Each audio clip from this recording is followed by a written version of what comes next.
Hello everyone, this is Maya and Jay, and today the purpose of this video is to show you a quick video review of the Elephone P8.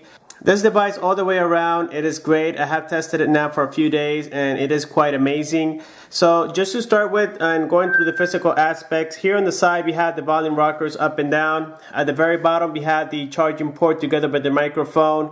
Now something I didn't like is that it doesn't have the USB 3.0, so that's definitely a downer, but it works very well. On the right side, it has the power button, and then on the top, it has the 3.5mm headphone jack, and this time you have no IR sensor. And then here at the front, we have a 5.7 multi-touch screen, 1080p, and then on the front here also, we have the ear speaker, we have the LED light on the left side. Here we have some sensors, and together with the 5-megapixel front-facing camera. At the very bottom, we have the home button, and then here we have the menu button and the back button. Overall, the operating system is very good. I did an update not too long ago, and I'm going to be providing the link below. And as you can see this time, it looks more like the Note 3 with the Touch Wiz, and it looks actually very nice. This screen is also an IPS screen because as you can see on viewing angles, it has beautiful colors, and actually it is quite sensitive. Now with this new theme, I just noticed that on the main page it is a little bit laggy. I don't see why. I think it's the way they build it. But now when you go here to the app tray, it works a lot smoother. As you can see, I mean, it did lag a little bit there at the beginning, but it's not so critical. Then here I did an Antutu benchmark, and it gave me a score of about 26,000. Let me see here if I can take you back. So as you can see, it's 26,616. So that definitely shows that it is, yes, an MTK6592 device. Here we have the system information. It says Elephone P8 with Android 4.2.2. Here we have the MTK. It is a 1080p screen with a 13-megapixel back camera. Now the front-facing camera is a 5-megapixel, but it's pretty good. It's a little bit thinner than the original Samsung Galaxy Note 3. So here we have it on millimeters. And we're going to go ahead here from the side and see how much it is. And as you can see, it's about 8.0. So it is definitely thinner than the original. Now also another thing I'm going to test now is the Bluetooth. Here I have my little Bose, and let's go ahead and turn it on. I think I already have it here recorded somewhere. Let's go to settings. And let's see, let's go back here. Oops, no, this is the Wi-Fi. So we're going to go ahead here to settings. We're going to go to Bluetooth. We're going to turn it on. Alright, and here it has connected. Now what we're going to do is we're going to go to device. Okay, voice call ringtones. And let's see how it sounds.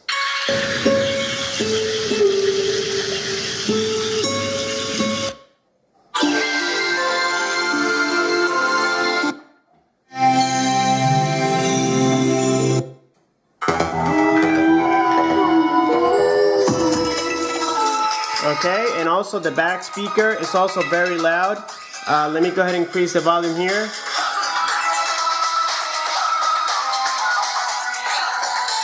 And as you can see, it did pretty good. Now here, let's go ahead and open the back. This phone is also dual SIM, dual standby. It has a battery of 2800 milliamps, and it actually did pretty good throughout the whole day. And here we see that I have the Straight Talk SIM card. It also supports TF cards, okay? Now another thing I'm gonna do also is test the camera. So please watch this footage and let me know what you think. This is the camera test on the Elephone P8, and as you can see, it is definitely a 13-megapixel camera. And it is pretty nice, just like the previous clone that I did for the Note 3 with the MTK6592. So the camera is pretty nice. And I'm also going to test here the front-facing camera. Alright guys, so here we have the front-facing camera on the Elephone P8. And the front-facing camera is 5 megapixels, and as you can see, the quality is not so bad. Here we saw the camera test, the back camera as well as the front camera, and as you can see, it did very well. Also, this device supports 3G on Straight Talk, but not T-Mobile, and it does work very well. Okay, and here we have the browser. Let's go ahead and navigate to YouTubehere.com, and let's see how it does.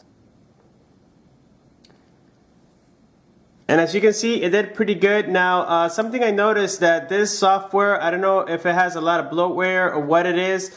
it is lagging a little bit, and that's not usual for an MTK 6592. And for that reason, I can say that I still prefer the replica of the Note 3 because it's much faster than this. Even though this has 2 GB of RAM and it has 16 GB of internal memory, it is still lagging on a lot of things that I've noticed. And the gaming is pretty good, but now some games like Flappy Bird also tend to freeze up a little bit. So I'm more than convinced that this has to be an issue with either the software in it or something. Maybe they put too much bloatware on the operating system. But other than that, I mean, it still is a pretty good device. And here I'm also going to test the GPS.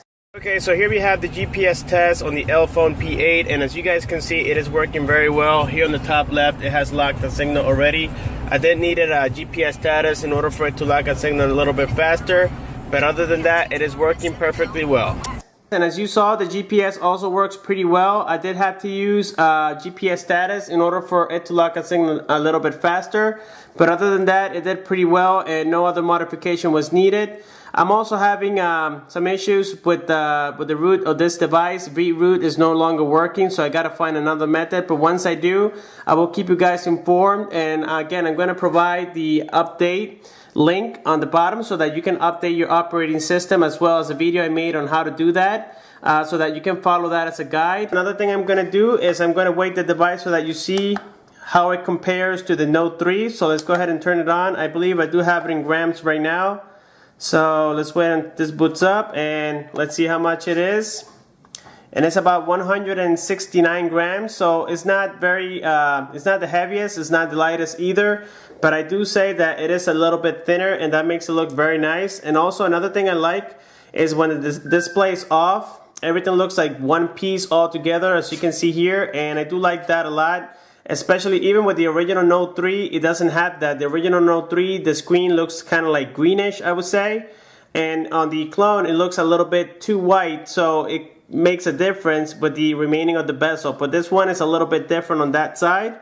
Well, that's it for this video, guys. Please let me know if you have any questions. Comment below, subscribe for more, like the video. Thanks for watching, and have a good one.